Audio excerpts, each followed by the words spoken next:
Welcome to Beyond the Game, where mental wellness competes. I'm your host, Phillip Reynolds, licensed clinical social worker, LCSW. I spent over 2 decades working in mental and behavioral health, sitting with families, athletes, and young people in some of the hardest moments of their lives. Over time, one pattern became impossible to ignore. The athletes who looked the strongest on the outside were often carrying the heaviest pressure on the inside. I kept meeting high performers who knew how to train their bodies, knew how to push through pain, knew how to fight for a starting spot or a scholarship, but no one had ever taught them how to process loss, identity shifts, injury, burnout, or the silence that comes when their playing careers end. That gap is what led me to create Copious Life Sports Initiative, or CLSI. Our mission is to close what we call the resilience gap. That is the space between pushing through and breaking down, where too many athletes get stranded. This podcast exists because the conversation around athlete mental health needs more than headlines. It needs stories, real stories from athletes who lived it, coaches who saw it, parents who felt it, journalists who covered it, professionals working to change the system. Because athletes are not just performers, they're people. Here, we talk about the pressure behind the performance, the identity behind the jersey, the silence behind the success. My hope is that every episode helps athletes feel less alone, helps families feel more equipped, helps coaches and leaders rethink what it really means to support the whole athlete. This is Beyond the Game, and I'm really glad you're here.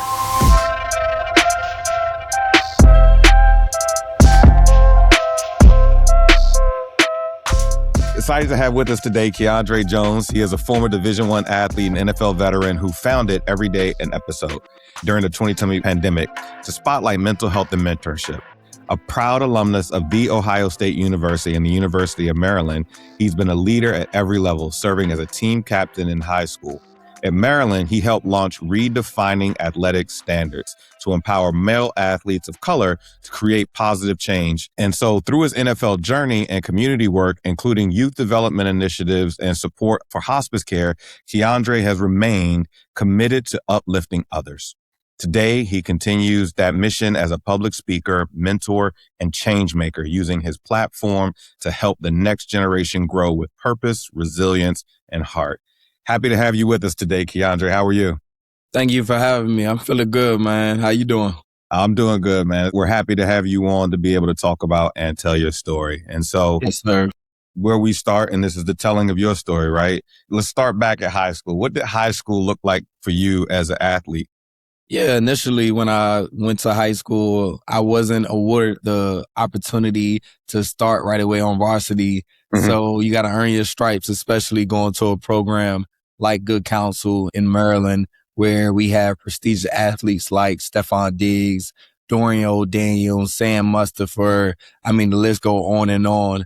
But just given that opportunity to become team captain as a junior was changing opportunity, because now I get to utilize and see what skills have I learned throughout the years of just playing this game of football, and not only talk about, when you're a leader, use your words, but actions.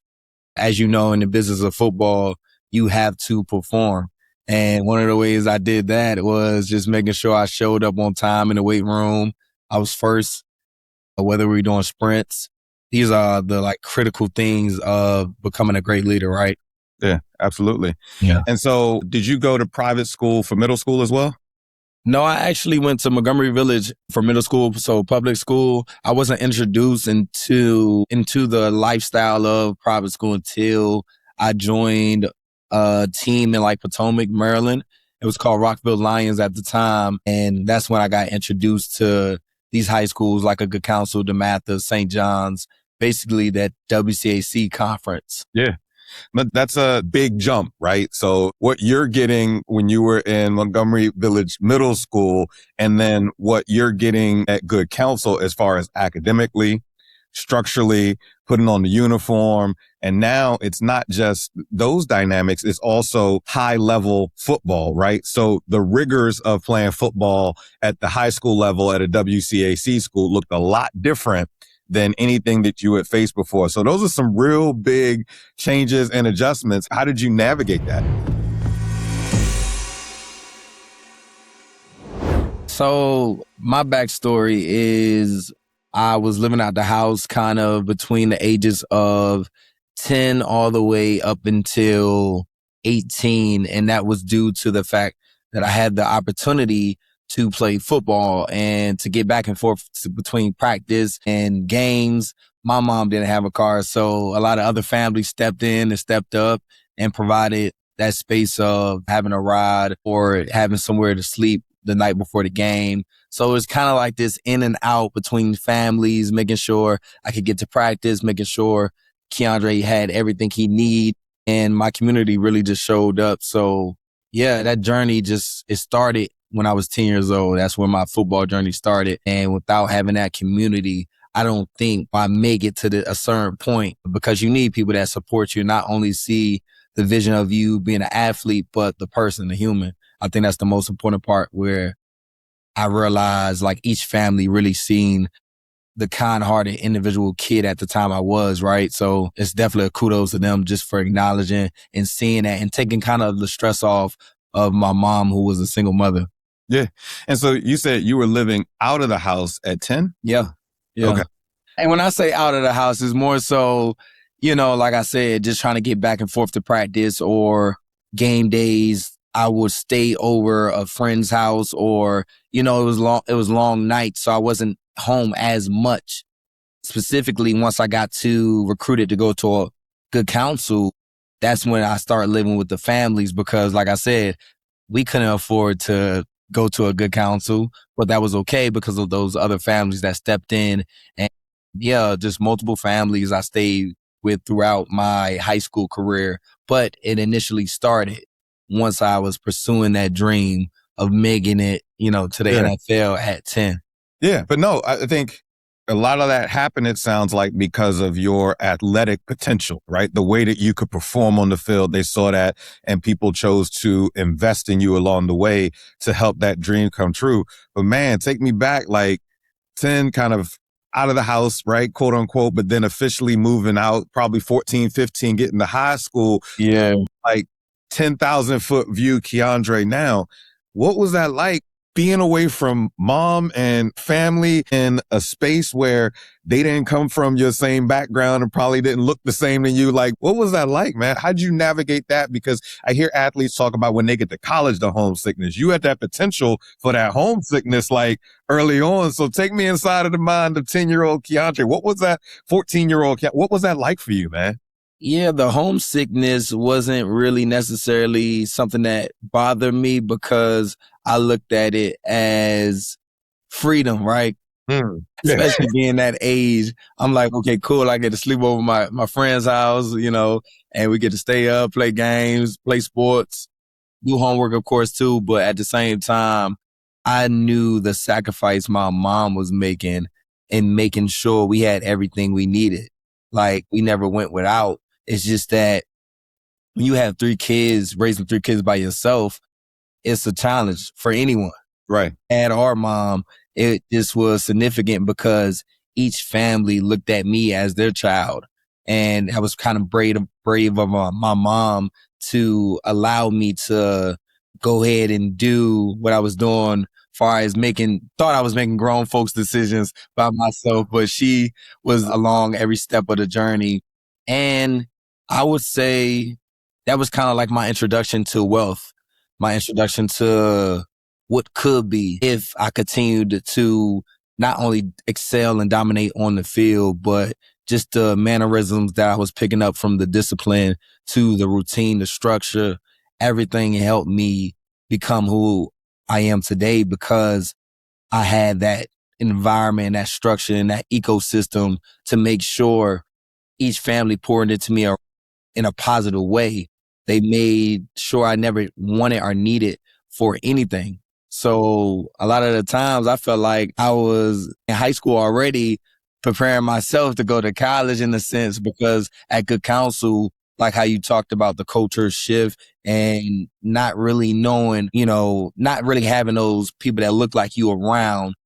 But I use sports as that outlet to make sure I fit right in, because naturally people gravitate towards us because of our athletic ability, but a lot of them don't know us outside the game. So I always made it a commitment to make sure people understood who I was in community. As we fast forward in today's time, I run my own nonprofit because of each individual family that gave back to me and seen that I needed help. Yeah, no, I think that's dope because, again, people have different resiliency. Some people would be in that same situation, right? And get lost in the mix of it and everything else, right? But it sounds like early on you were like, okay, I see an opportunity. I see my mom struggle. I've been given this opportunity. If I do what I need to do, I can learn how to get to that point where I have that wealth, where my mom don't have to struggle in the same way anymore, right? So I see the opportunity ahead of me, and I want to make sure I take care of that so I can give back to my mom. So it's not like, dang, I'm missing my mom. I really wish I was home right now. Okay, here's a chance to really take care of my mom because I've seen her struggle and I love her and I want to help support her. And so I think that's dope. In that moment, kind of, you were able to see that as a young kid, and it helped kind of shape who you are.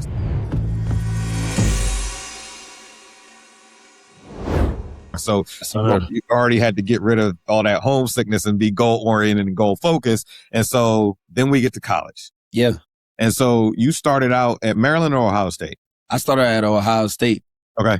And so tell me about that transition from, so we went from the neighborhood, then we had Good Counsel. Now we are at Ohio State. And from what I hear, on campus Ohio State is different than all campus Ohio State. And so what was that transition like for you? I remember just getting dropped off by my mom and just the emotions she had dropping off her son.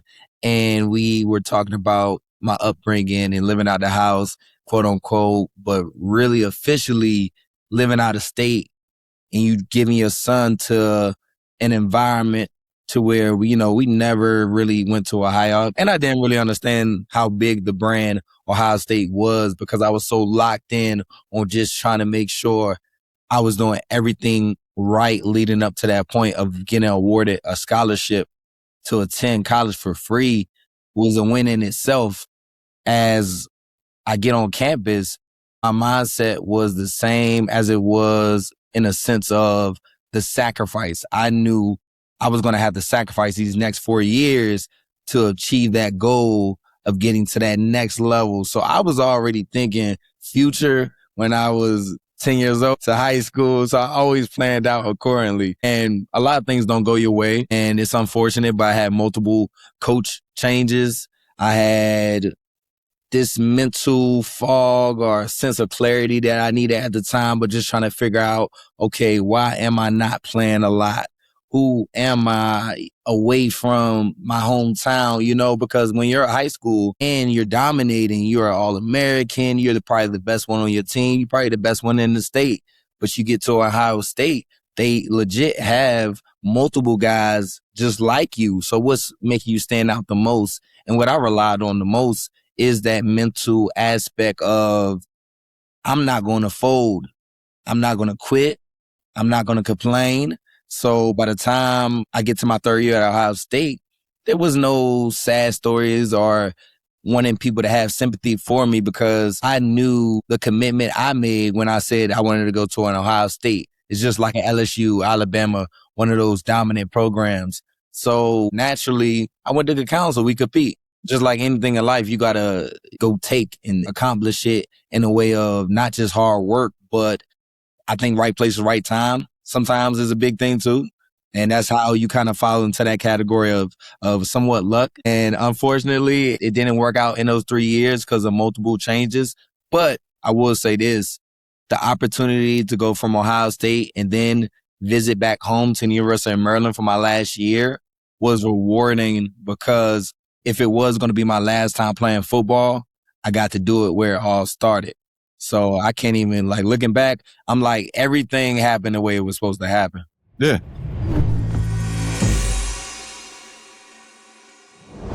And I think it sounds like you came into this from a young age with a high degree of maturity, right? And you are where you are now. I know you do some work in the mental health space, so you've probably done some of your own work. So I can hear that healed in you. What was that? What was the hard day like?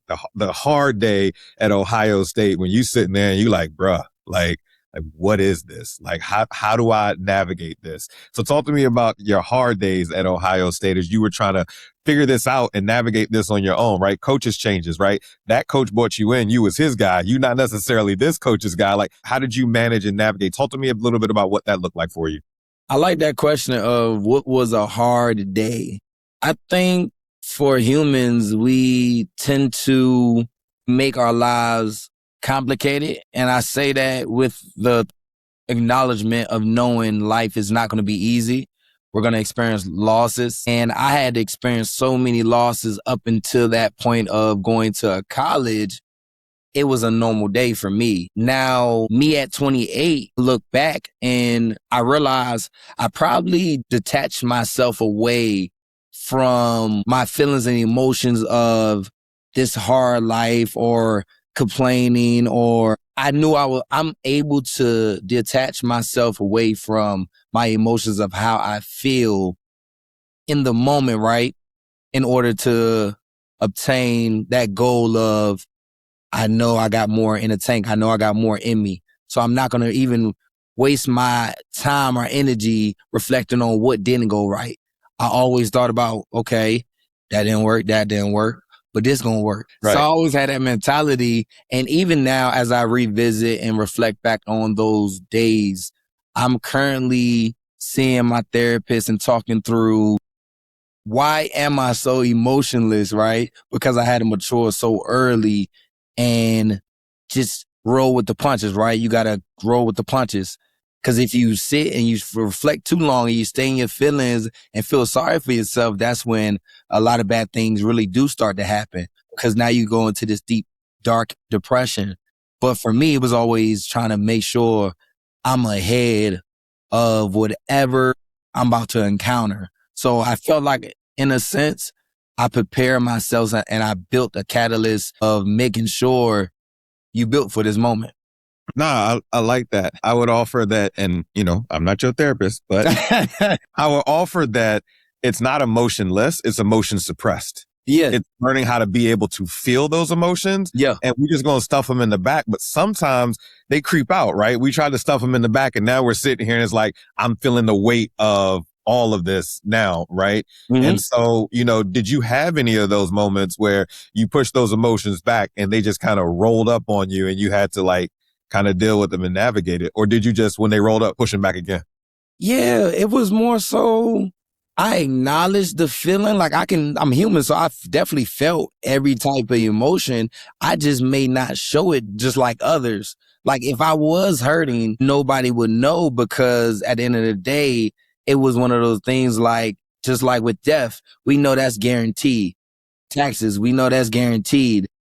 Sadness, happiness. It's not that I'm always happy. It's just more so making the choice of, okay, this is happening to me right now. Let me navigate and do things to make sure it doesn't get worse. Right. If that makes sense. Even with my relationships, it was just more so okay, I lost people that I couldn't really say bye to. So if anybody didn't want to be around me and if I'm the problem, I would remove myself too. So I could easily detach myself away from life's problems and not make other people's problems my problems, right? Because it's already challenging. But I love the idea of, how you said, I do have emotions. It's just more so figuring out how to operate those in a positive manner to where I'm not coming off as if I have everything figured out, right? Right. No, and I think, how do you let people get close to you? You can probably disconnect really well, but that deep dive, close, intimate, all up in the vulnerability. It's a mad thing because the world is not soft or nice to us if we are as vulnerable as our counterparts, And it's no offense to our counterparts, but they do have those emotions and they're able to easily channel and cry and do certain things. I wish I can feel that way, Right. but Yeah. So I've done couples therapy for a number of years, and kind of that first session, I tell guys, it's this grand comedy, right? Where we grow up, especially in this culture, right? And as men, provide, protect, hold on to those emotions. And then we kind of partner up with the most emotional creature we've ever run into on the planet. And then how do we do that, right? And I say that the other part, especially when partnered, is how do we learn the other side of provide and protect? And it's provide and protect emotionally. Yeah. And so I have to figure out how to get in touch with my emotions if I'm going to connect deep enough and well enough with my partner. Because if I can't touch mine, how am I going to hold hers? Right.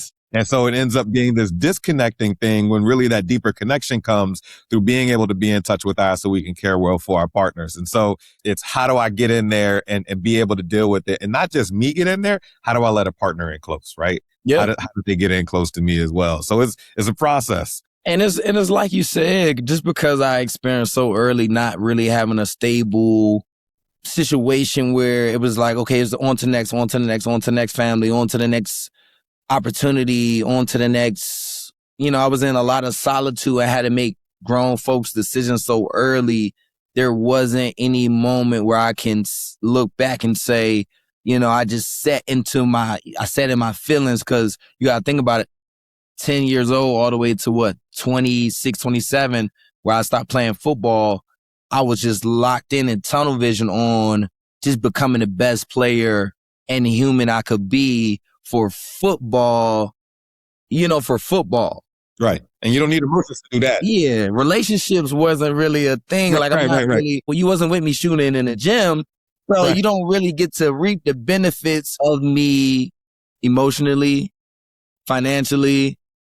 I'm going to be respectful. I'm going to be a gentleman. But at the end of the day, it's more so I'm not going to let you disrupt what I built, in a sense. But I'm open to the idea of realizing the constructive feedback on, hey, Key, you might want to do this or add this to your feelings, and don't hurt the people closest to you by not showing up for them just like how they show up for you in an emotional way. Yeah, no, absolutely. I could do this all day, but let's jump back. Let's jump back to Maryland. So you found yourself in Maryland, back at home, right, in your home state playing. So that would have been finishing out your senior year at Maryland. Yep. And so what was that transition back, right? Like, how did Keandre adapt to that back? What was that like versus being at Ohio State?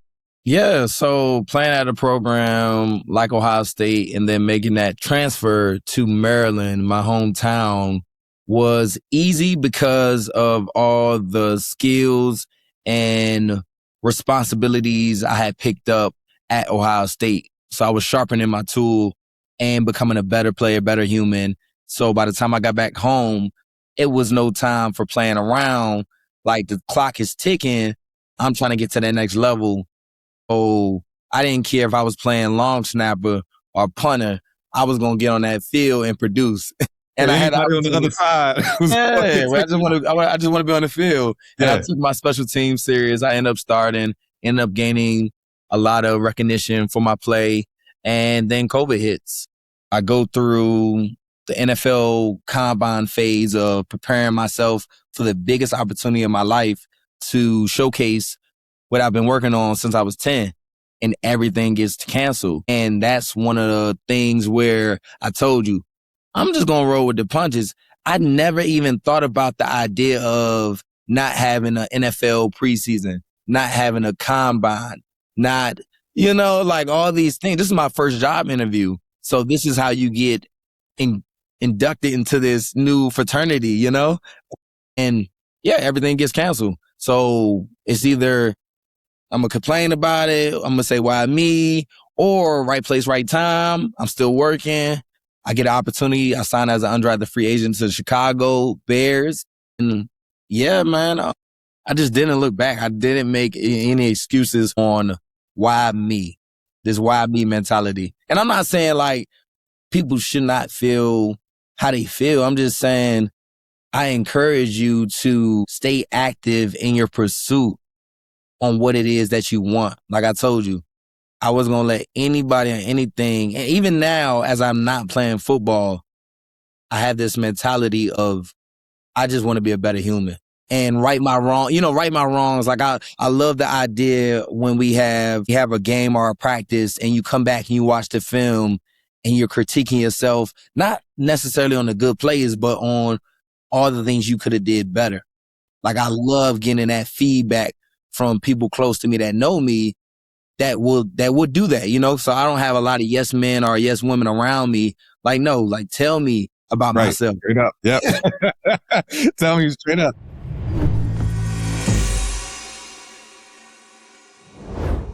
But it was at Maryland that you created Redefining Athletic Standards. It was Ohio State. Ohio State. And what was that program about?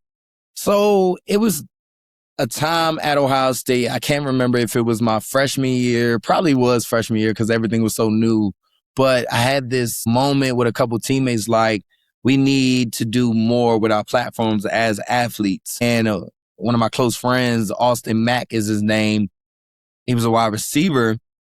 And he was just saying, let's go to the dean. Let's get this organization official. Like, let's make it happen. So I was the communication specialist, whatever that was supposed to look like. I just knew I was contributing and I knew it was for a good cause. And we legit made workshops or events to where Black male athletes, men and women, could come and communicate about what they were experiencing and what they were feeling on campus, but also in their lives. We talked finance, we talked mental health, we talked career, we talked relationships.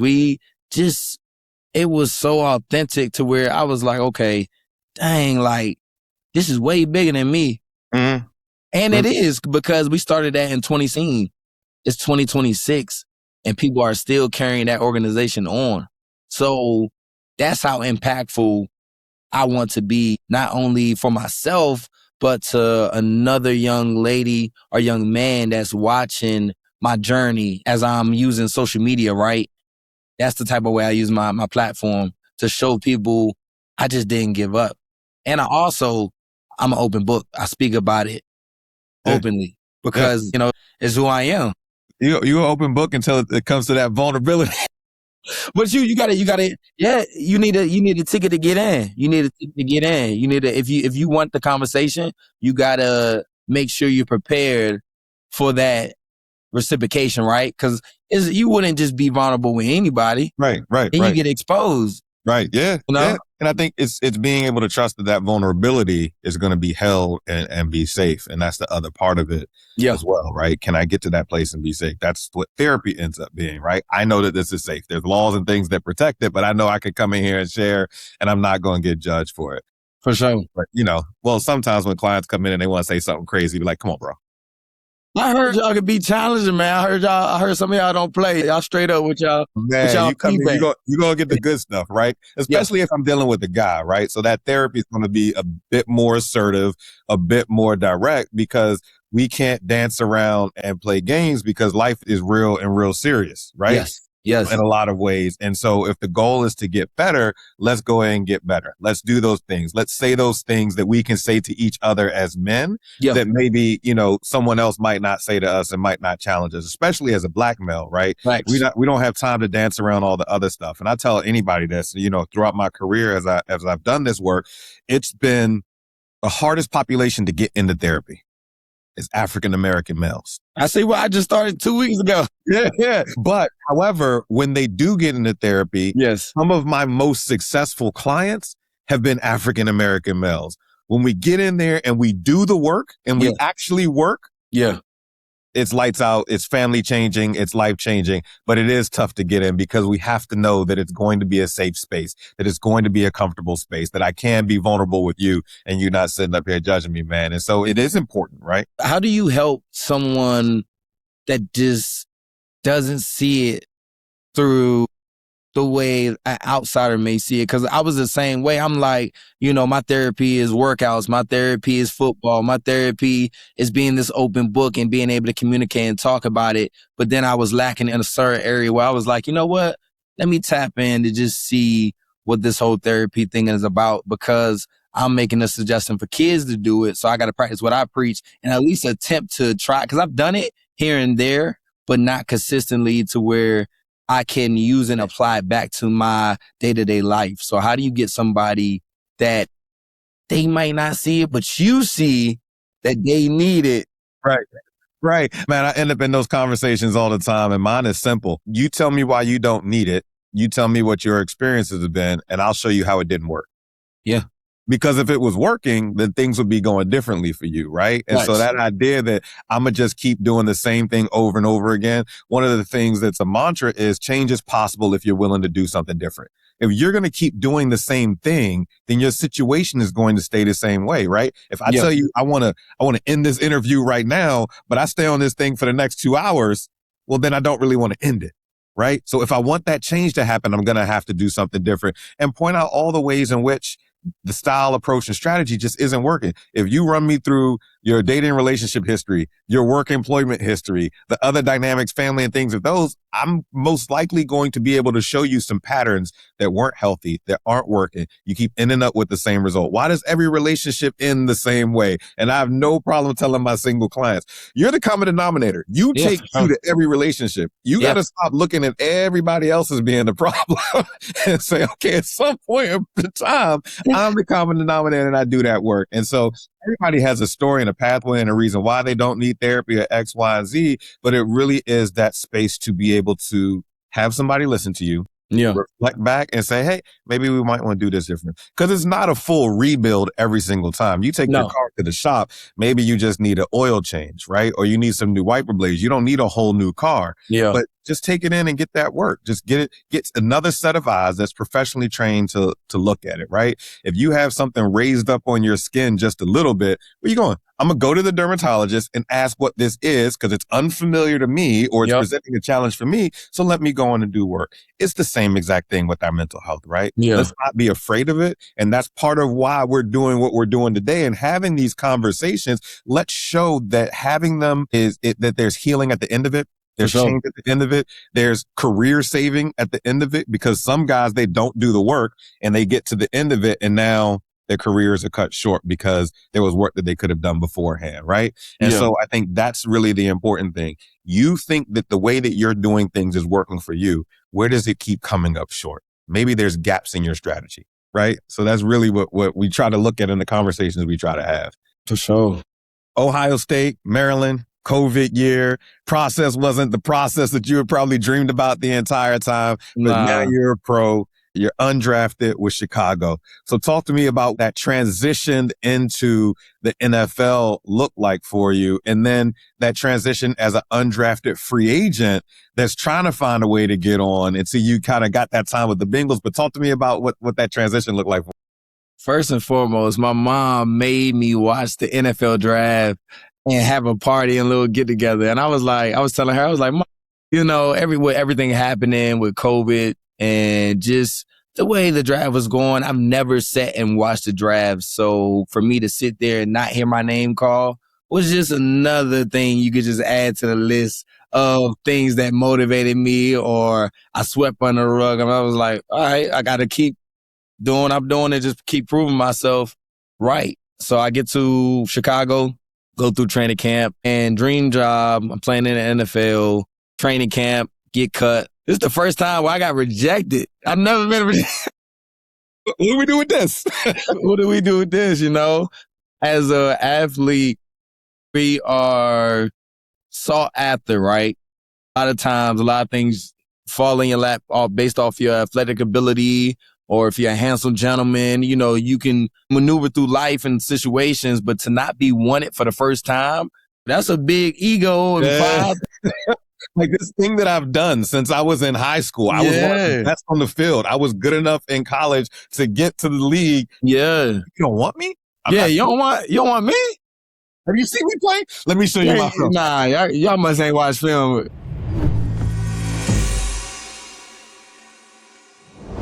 That's honestly, sometimes rejection is the best thing to happen for you to help you reevaluate certain areas, or maybe another opportunity is bigger on the other side, which for me, that was the case.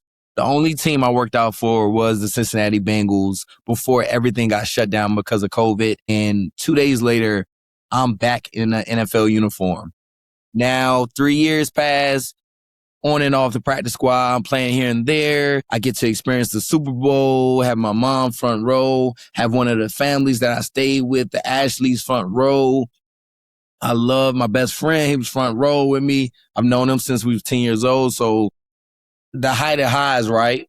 And then after the Super Bowl, I started taking more losses, but this time to death. I lose, close best friend. I lose a sister to gun violence. I lose a teammate to a tragic accident. So now I'm really faced with some inner work that I have to address. Why did this happen to them? 18, 24, 26, so young. And at that time, I'm 24. I'm that age. So I'm like, am I next? Yes. I was feeling like the world is so fragile. And to have those lives taken was a lot of self-reflection during that off season, going into year 4 for me. And I get released. Mind you, every year I was in the NFL, I was released. So I get released from the Bengals after my 3rd year. And this is probably the longest I'm out of football, which was like 7 months. And through those 7 months, I wanted to continue to build on what I started with the Everyday Episode. I had already had it down written because I journal. So throughout the years, I was always journaling, preparing myself for, I guess, this moment to figure out what was that pivot.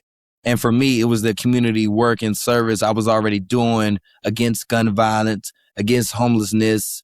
And I started Everyday Episode because I wanted to be that mentor and focus on the need of drawing the attention to mental health, because I knew the things I was feeling when I was coming up in high school, college, and then making it to the NFL. And then 7 months later, I get a call from the Washington Commanders. I got to come back home again.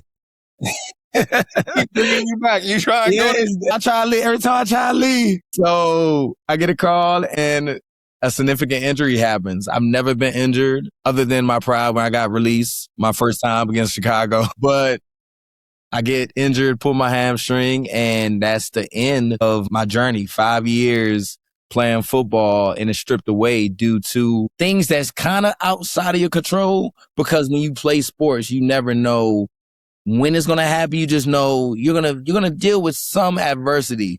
So for me, you said you injured your hamstring. Did you tear it?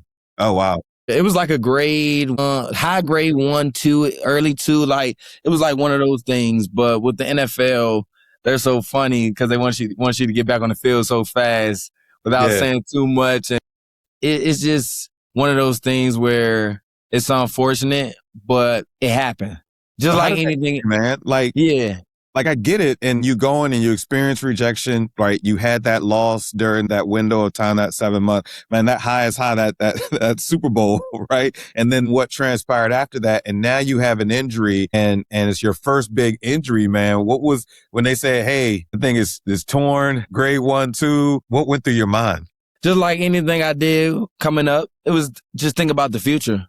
I was like, oh, I'm going to be back fast. Yeah. I'm going to come back fast, which in actuality, like, I really did attack rehab aggressive. But as the months piled up, the weeks went by, then, I'm missing 1 year. I'm like, okay, dang, like I didn't get no call. Again, it goes back to that not being wanted. But me confidently, I can say I've always had this mindset and mentality. I know I'm enough. They just don't know. Right. So even in this new field, even though I'm not wearing cleats anymore, I'm in this space of education and I'm showing the kids I can adjust, right? Like, it doesn't end with my football career. I'm still Keandre Jones at the end of the day, somebody who carries himself in a way where it's that next play mentality. Like, that's just what I was taught.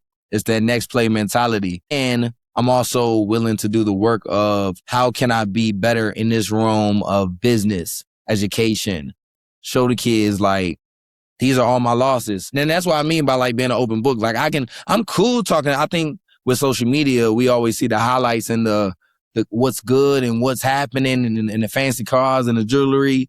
No, these are my losses. This is why I live a minimalist lifestyle, because of what I've seen in the league. No jewelry, no amount of a check can make me sacrifice my principles and my morals of who I am as a person, right? So it was like one of those things where you hate that it happened on the injury side, but I'm content knowing I gave football everything I have. And I always tell people, like, I'm truly fulfilled knowing the game owes me nothing, because there was no guarantees at all. Yeah. So with CLSI, kind of, one of the things that we talk about is the resilience gap, right? That I was never trained for this moment, that space between push through and break down. And it sounds like when you hit those moments at each opportunity, you kind of push through. And the push through was perform, right? And even now you're still doing some of that. Hey, we're not in the league no more. We're going to push through. We're going to get it done. We're going to perform and we're going to execute.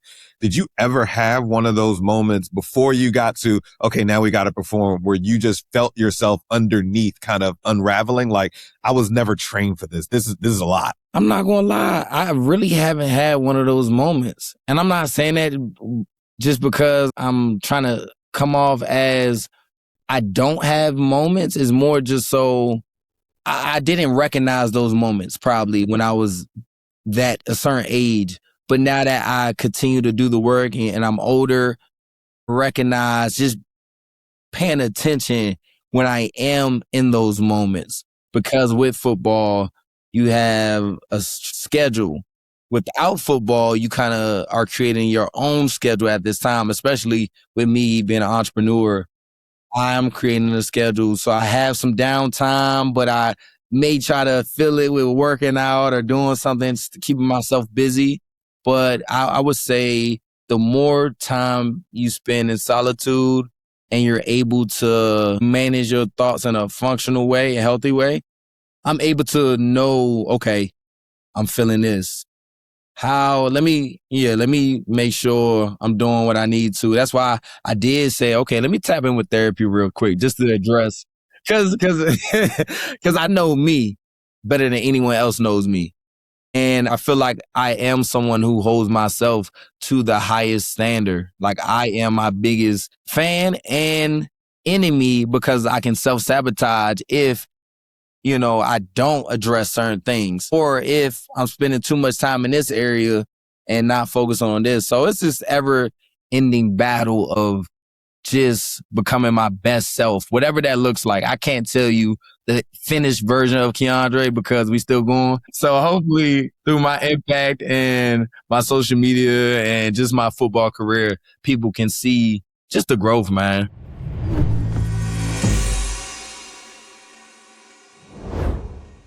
And so if we take a step back, right? Yeah. And athletic ecosystem is about performance, right? As long as you can perform, you're good. When you can't perform, you're not good.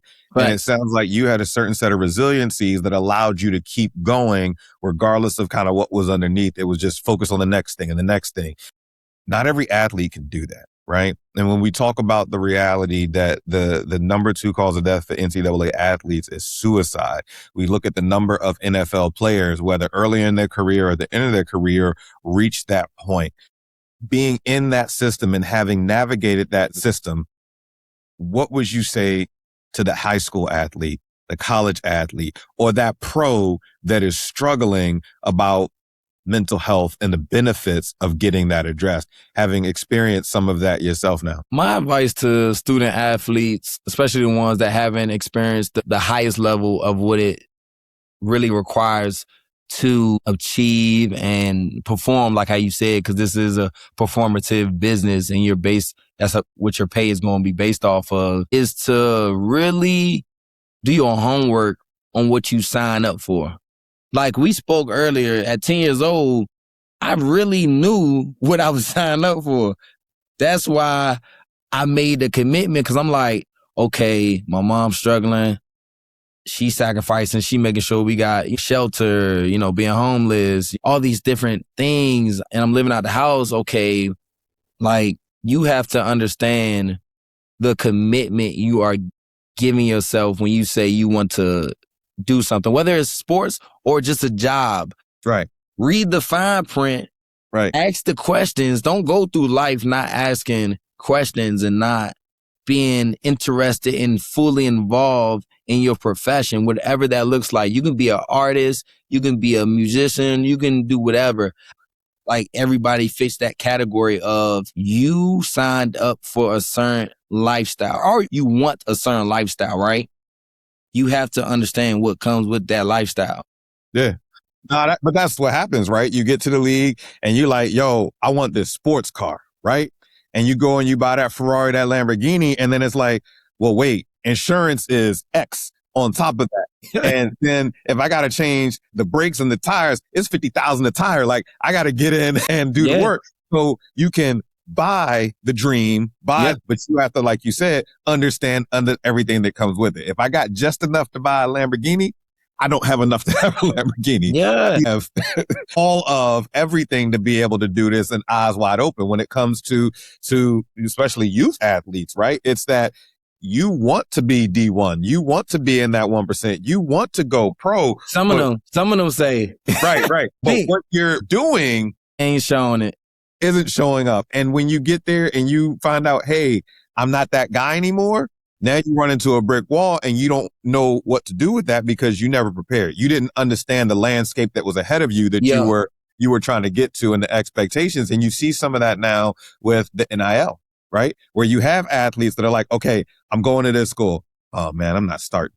They don't have to be Keandre and figure it out and get it out the mud and stay at the school with a new coaching system and perform. It's okay. I'm just going to go to the next one. I go to the next one. Okay, I'm going to change this year too. And now it's like you got guys that are, and especially in the NBA, that have had a couple drinks of water in games in NBA that are now trying to go back to college, right? Yeah. It's too hard. So let me find another way around instead of let me find a way through. Let me find a way to be resilient. And so let me get this right because I know I said it wrong at one point in time. Everyday episode. Is that how you say it? Okay. Yep. It's just like, it's really like slang talk and connected with that generation of everyday episode. Like literally everyday episode. Just, you know, man, when you write out slang, that's the way I read it in my mind. But I was like, you know, we have to put on the professional stuff. See, and that's how I connect with the youth because it's this idea of being transparent with them and showing them you don't really have to. Even though we play sports, you don't have to perform and switch your identity. A lot of people get into these locker rooms or these schools and think that you do have to have a certain standard because that's a team thing. But who you are as an individual should never change. So for me, it was moments where a coach may have tried to break me from a mental standpoint, seeing if I would give up. But none of these coaches really knew where I come from. Yeah. They didn't know we was homeless. We didn't have hot water sometimes. Yeah. We had, like it's certain things that built me into becoming a certain player. So it was no manipulative work a coach could do if they were, because this is business. This is big business. So a lot of these, that's why I say when you sign up for something, you have to fully know and understand what are you getting yourself into. I knew I was going to one of the most dominant programs in history. Now, to the level, no, I didn't really understand the business side, but, you're going to find out day one of workouts. And so for me, it's really like knowing the NFL is this business to where somebody's always trying to replace you. And that's probably in life in general, right? They're always looking for your replacement. But also knowing the impact of the Black athlete and knowing that we haven't really been leveraging and using our platforms enough. I think with me, I wanted to try to see if I can do the community thing and the football thing, but at an elite level. So for me, even though I'm effort, I'm not really starting. It's the same thing that happened with high school, college, NFL. I was never just the starter or the guy. I formed that role because of my ability to be like, no, I know who I am. And a lot of the times I think our young men, it's a confidence thing. Like, you really have to be in tune with who you are. So no man, woman, anybody can manipulate you or make you feel less than. And that's why I feel like we do see a lot of our young men transferring, turning to drugs, just doing silly stuff because there's not really any guidance, or there's not really too many people believe in themselves as much as they should, because they seeing the fast success. It's a fast lifestyle once you indulge in this sports industry, you know? And it's sad. Yeah. I want to offer a counterpoint in that, you said, I knew who I was and I was going to be me in the environments I am. Yeah. However, there are some young men and some young women who you are is going to steal your opportunities away from you. Yeah. You want to be is going to be the exact reason why you're not in college or I'm speaking for me. Look, I grew up in the suburbs, man. I went to private school, but even if then, it's still like, even if you didn't go to a private school, even if you are this tough guy, you know what respect is. Yeah. And respect is earned, for sure. But it's one of those universal things. Like, it don't matter what language you speak. It doesn't matter who you are, man, woman. Like, it's a respect thing. And the number one person you should respect is yourself. So when you go into certain environments and stuff, it's not really too much babying or trying to get you to conform to be somebody. No, respect yourself enough. Respect your last name. And that's the problem. I think a lot of people want to baby our athletes too. Like, our athletes know if you let them get away, they're going to keep getting away with it. Yeah. And it's a fine line because you have to coach the athlete that's in front of you, right? Some athletes need a little bit more sensitivity. Some athletes need a little bit harder. I'm thinking on the kid on my son's basketball team, right? One game, 1 week, he gets into it, mouthing off, almost getting into a fight with the opponent.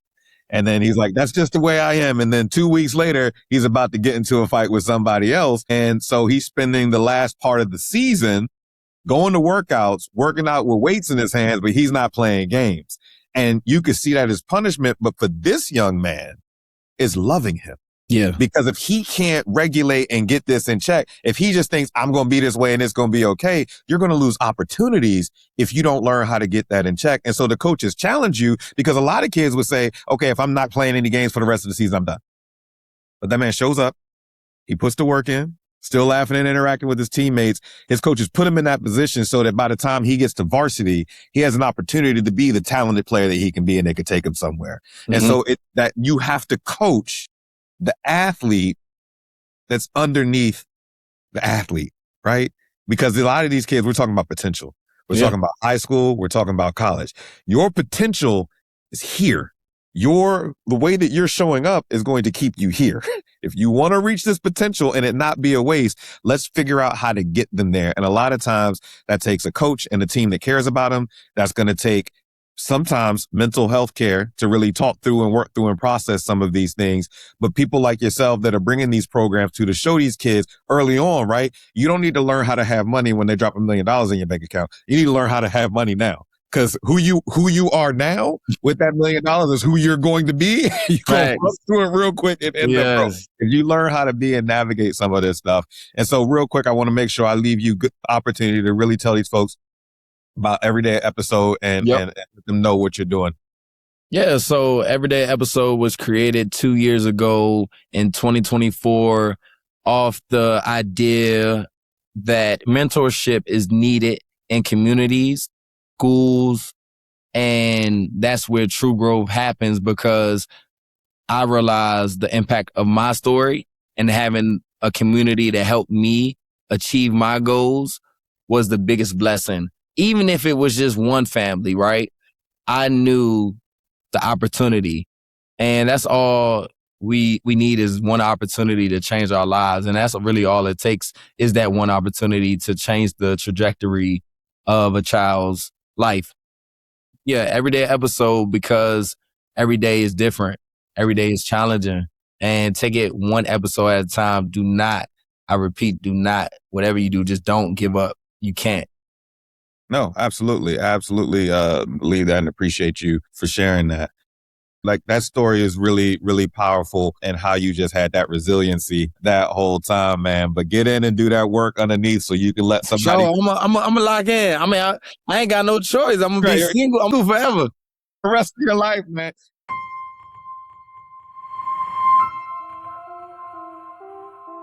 Before we conclude today's episode, some takeaways.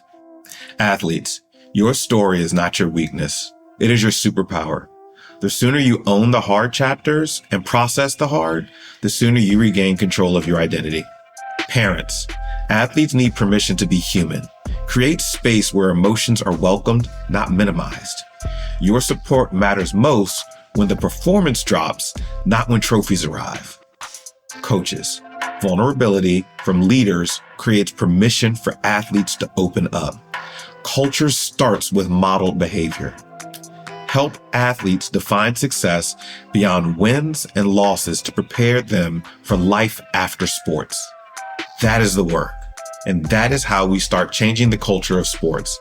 We'll see you next time on Beyond the Game, where mental wellness competes.